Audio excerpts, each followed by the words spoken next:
Plaintiff William Schwan says one day while he was at work, another driver hit his parked car.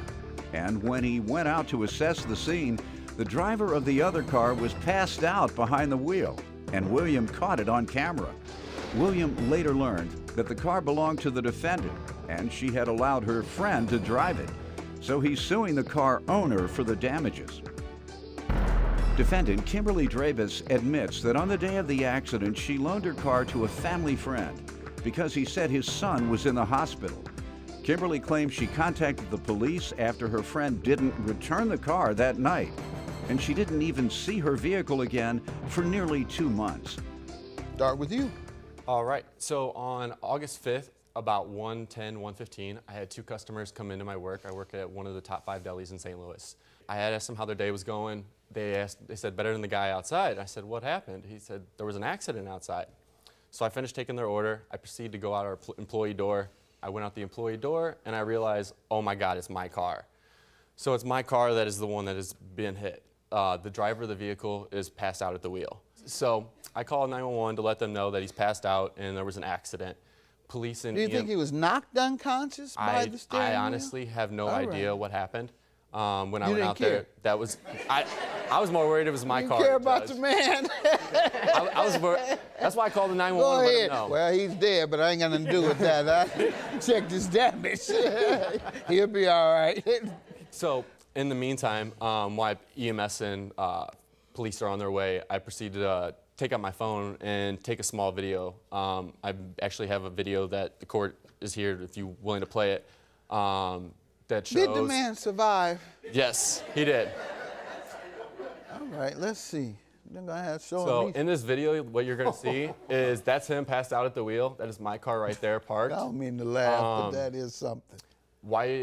Things you don't see or hear in this video, the music is blaring. The car is still in drive. As you see, the taillights are still on. And the right front tire is up on the curb, and you'll see in just a second here. So this is the initial video I took. All jokes aside, he could have hit someone. Could have been a lot worse. That's horrible. Because of that neighborhood, there's a lot of people that walk around. So after that, the EMS and police were the first to arrive on the scene. They ended up waking him up when they arrived.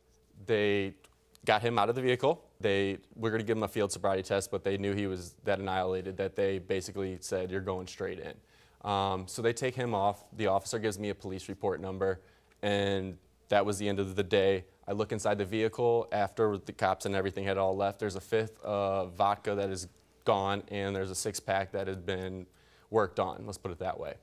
The insurance card was actually inside the car on the driver's seat. So I snapped a photo of it real quick to make a claim. Then I get a letter back from them about 2 weeks later stating that they're not responsible because the vehicle was uninsured. I went to the City of St. Louis Police Department and got my police report. That's when I found out the driver of the vehicle was not the owner of the vehicle. The owner of the vehicle is actually the defendant over here. Ma'am? It was a bad deal. I feel for the guy. Where do you know him from?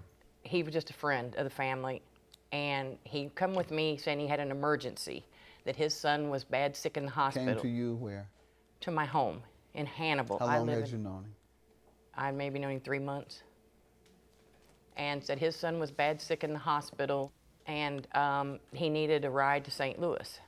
How far do you live from St. Louis? About 100 miles. I said, he told me he would have my Jeep back that night by 10:30.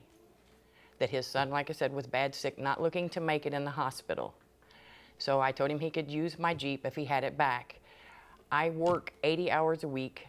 I have temporary custody of my grandchildren. Just curious, did you know what his son was suffering from? He never said. You didn't ask? No. You all are close enough for you to give him your car, but you're not close enough to ask the man, what is his son about to die from? No, I did not ask. Good enough.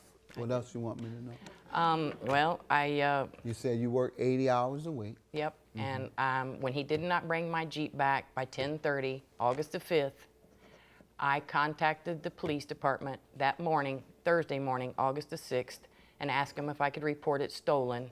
And they told me that I could not. They would do an attempt to locate because they thought possibly there was a miscommunication. On Saturday, August the 8th, I called the police back and asked them, being my Jeep's not back, can I now report it stolen?